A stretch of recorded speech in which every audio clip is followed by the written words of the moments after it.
Hello and welcome to English 206. My name is Abir Ward and I'm going to go over the syllabus with you. English 206 or technical English is given for engineering students, and a prerequisite for this course is English 203. So you should have completed English 203 successfully before being enrolled in this course. I'm going to go over the syllabus very generally to give you an idea of the course and the kind of contract that we have with one another. My office is in Reynolds 431. Please email me to schedule an appointment and make sure that if you would like to reach me, the best way to reach me is through email. We do have a WhatsApp group for the class. However, let's reserve that for group chats rather than individual questions, in the sense that you can ask me anything you want to the group chat. Try not to message me personally, and if you wish to talk to me personally, you can always email me and schedule an appointment or ask me a question via email. This section encourages collaborative writing and tries to accommodate all students regardless of their physical or cognitive needs. If you need help with any kind of access, please let me know as soon as possible. And before you contact the accessibility officer, and I have information for you at the bottom of the syllabus for how to reach an accessibility officer, and I can change aspects of the class to help accommodate your needs. So what is English 206? English 206 immerses engineering students in the best practices of technical communication for their discipline. It focuses on making complex information accessible to different audiences while emphasizing evidence-based argumentation appropriate for specific contexts. We pay special attention to style, conventions, and recursive technical writing process, research methodology, and collaboration. Our course objectives and outcomes are 7.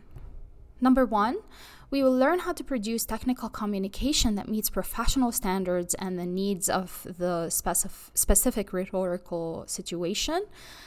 Number 2, we will learn how to apply technical communication as a recursive process. We'll learn more about that as the semester goes.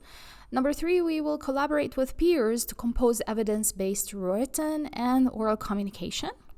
Number 4, we will produce oral and written accounts of engineering-related research that incorporates scientific argument and information and literacy skills.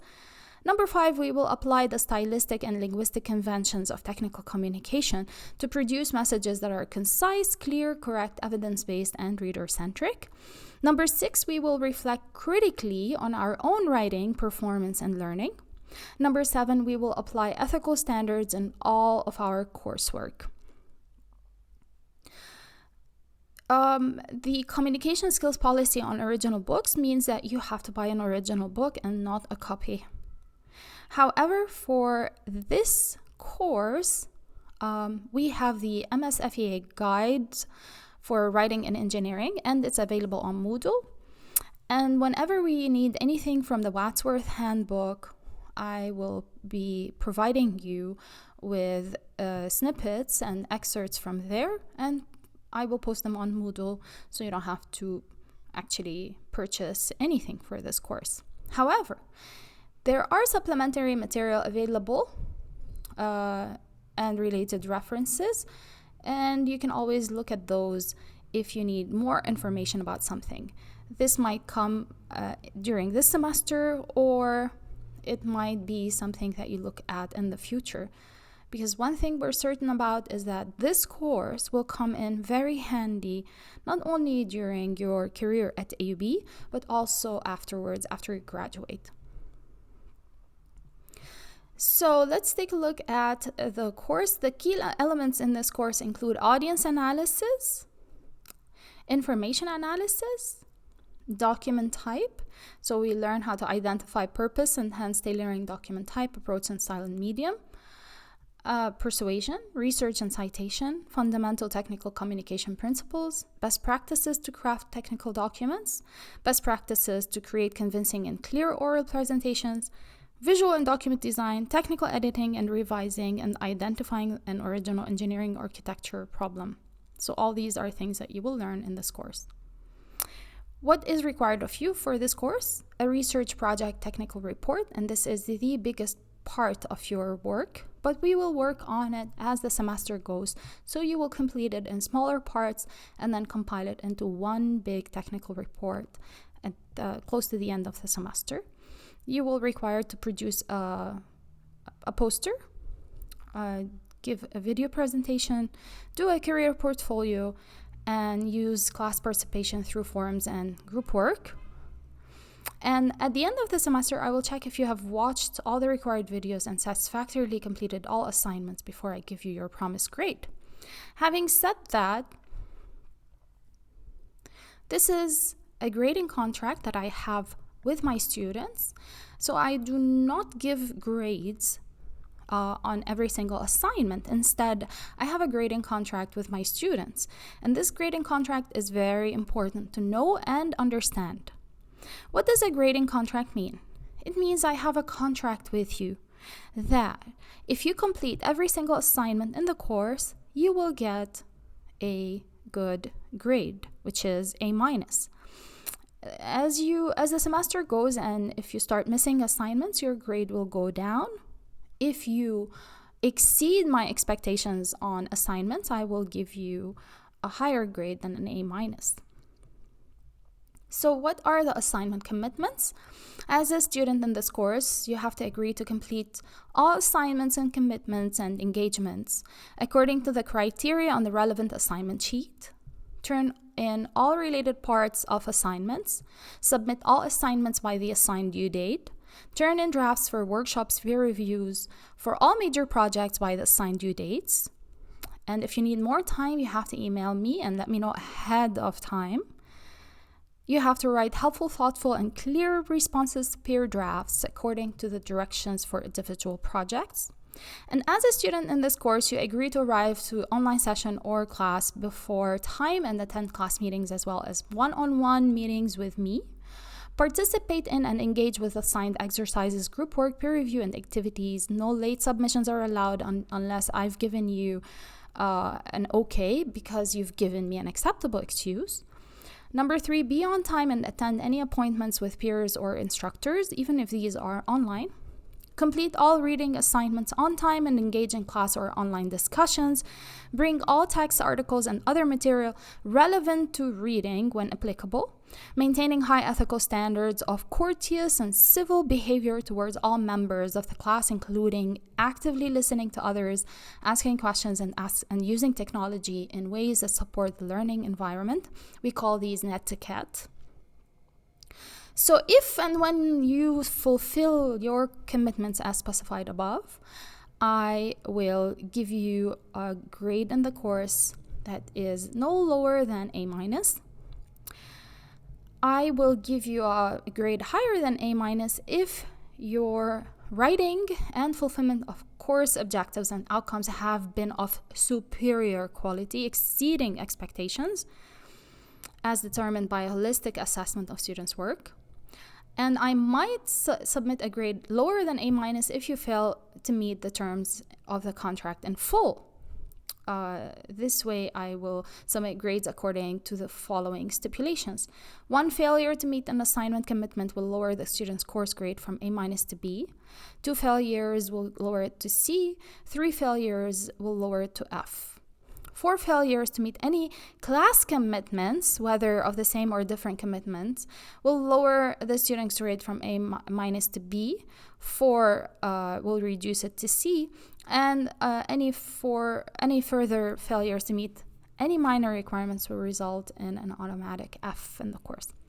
However, if you start missing classes and you're behind on work, please stay in touch with me about your chances of passing the course. If you break the contract, I will discuss my concerns with you, and I will use an alternative grading system, which is this one over here. For research project technical report, you get 40% of your grade. Poster 20%, video presentation 15%, career portfolio 15%, and class participation through forums and group work is 10%. No late work is acceptable. All assignments are due on Sunday at 6. and you will receive a 0 on any assignment if you miss the deadline. Attendance is required. However, in an online environment, it means submitting your work on time. Okay? Once we go back to face-to-face, you will follow this. So you're not allowed to absent yourself more than 4 times before week 10 and a total of 6 times during the semester. Otherwise, you will fail the course. If you miss a lot of sessions, you will be automatically withdrawn or you will be asked to drop the course. If you must miss a class due to an illness, please provide us with a please provide us with a medical report by a qualified AUB employee or ABMC doctor, or submit any documents that support your absence. No mandatory university exams, labs, or meetings are to be scheduled that conflict with class time. However, please communicate with me if this is the case. Also, I expect you to succumb to academic integrity and plagiarism policy. This means that you have to adhere to all the requirements here. All writing must be yours, and we will learn how not to plagiarize. And once you learn how not to plagiarize, if you commit plagiarism, we will have to deal with it using one of the criteria. So you will get a 0 on the assignment and you will be reported to the dean or of the School of Engineering. I would like you to go over what plagiarism is in detail. So it's submitting a paper written by another student, requesting or paying someone to complete an assignment for you, taking material from secondary sources without citing them, copying word for word somebody else's writing, taking someone else's writing, changing some of the words and not identifying the source, etc., etc. Everything has to be cited.